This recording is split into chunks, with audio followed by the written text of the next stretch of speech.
Greetings, and tonight it's all about the Kilkerran 8-year-old Port Cask finish, natural color, non-chill filtered, bottled at 57.9% ABV from the Glen Distillery Group. Onto the whiskey, the Kilkerran Port Cask finish, and 8 years old.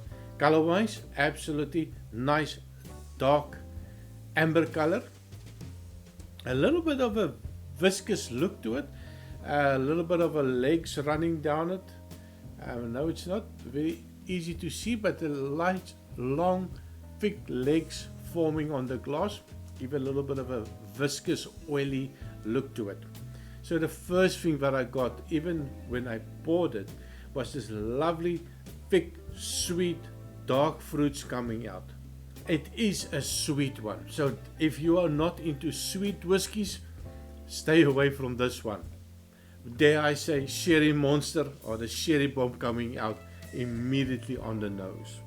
So just on the nose itself, I can feel my sugar level going up quite dangerously high. If you would have given me this whiskey in a blind tasting, I would definitely venture that it's a Pedro Jimenez cask, or I would even venture, if it was a dark glass that I couldn't see the contents, I would say it was a high proof Pedro Jimenez.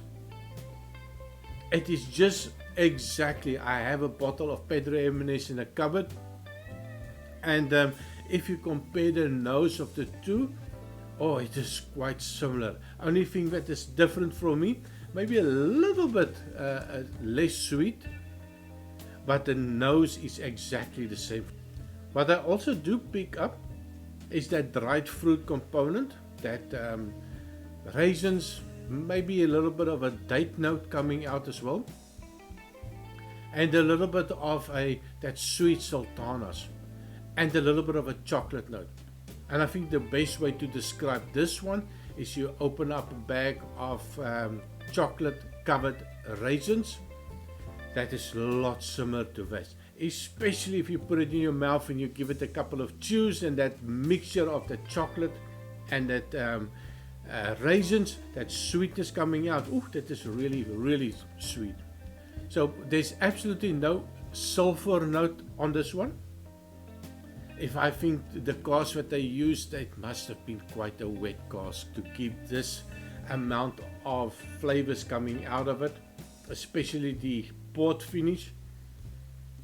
Wet cask, I don't know, but there must have been a little bit left maybe. Well, I don't know. So it is bottled at 57.9% ABV. So I'm just going to do the unhealthy thing, and I'm going to give it a little bit of agitation. I do get the alcohol.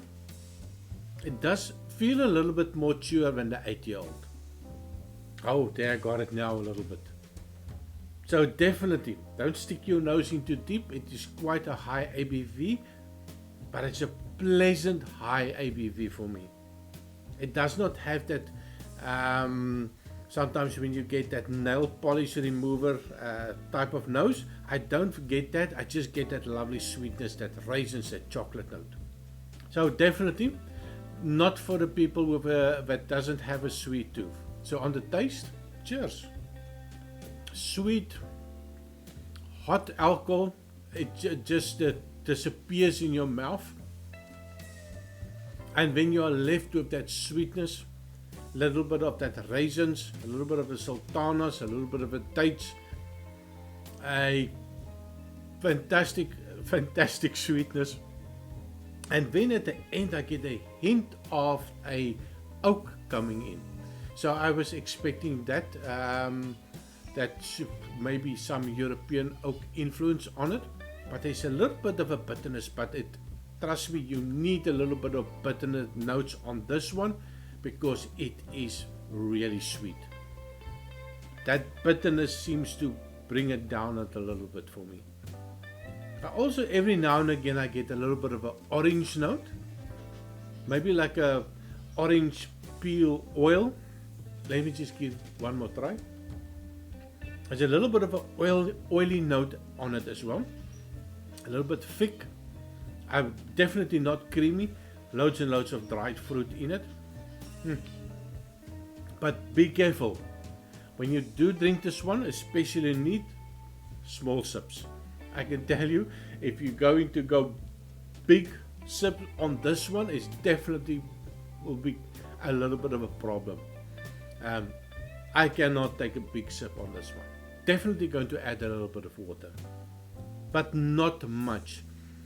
I did bring some water, some nice clean mountain water.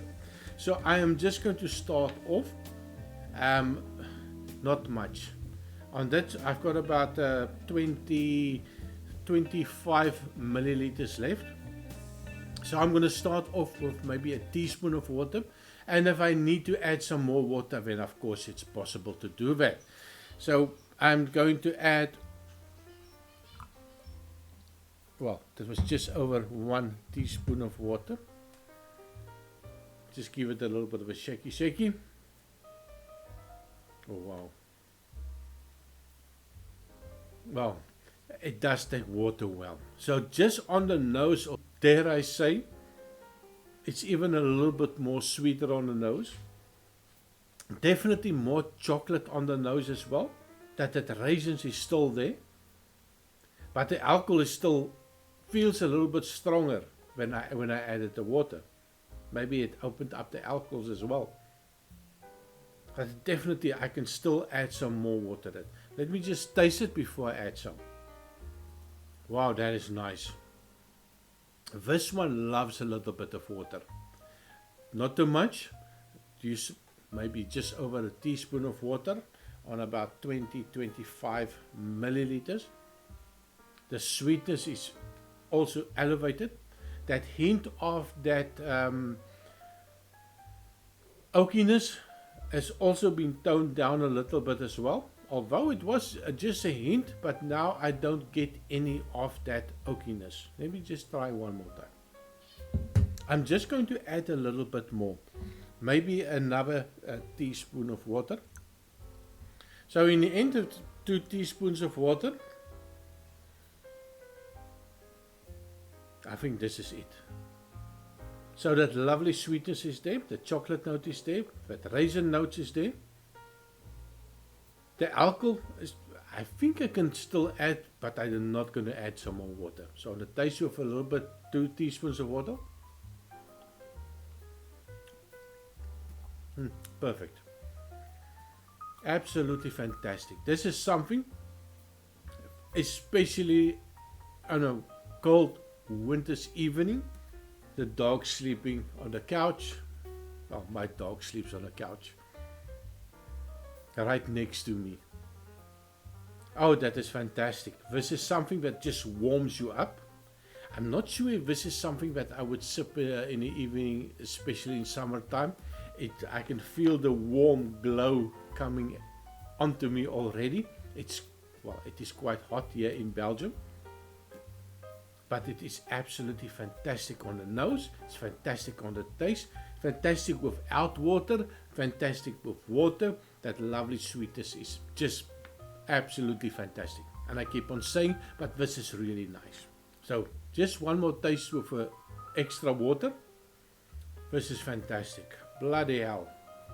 This is something that I've been chasing for many months in the beginning, when I wanted to get the best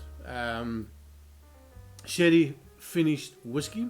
I was chasing everything, the Glendronach, the Glenallankeys, you name it, I tried it. And of course the previous one, the Abelauer Abuna, oh fantastic. Now if I compare this to the Abelauer Abuna, this one beats it hands down. Of course there is a little bit of a but, and of course there's always a but when it comes to whiskey, and in this one we're talking about the price. Oh my word, this is bloody expensive. Now when I looked online, where I bought this one, it came out and it was available. So you're looking at anything from 180 to more than 200 euro for an 8-year-old whiskey. Now I do like it. I love this one. Just make sure. Yeah, I do like this one. I love it. It's something that I would love to have a full bottle of. This was a sample that I got online. Of course, that €80 bottle is no longer available, as there's only a couple of samples that is left. There's no way in hell that I'm paying €190 for an 8-year-old whiskey. It doesn't matter how nice it is. Then I would rather go back to the Abelauer Abuna, maybe buy some different batches, quite similar to this one. High ABV, lovely taste to it. That sherry influences is there. But I can tell you, if you have the money, if you can find it online, maybe at not a stupid price, buy it. Let me know what you think about this one.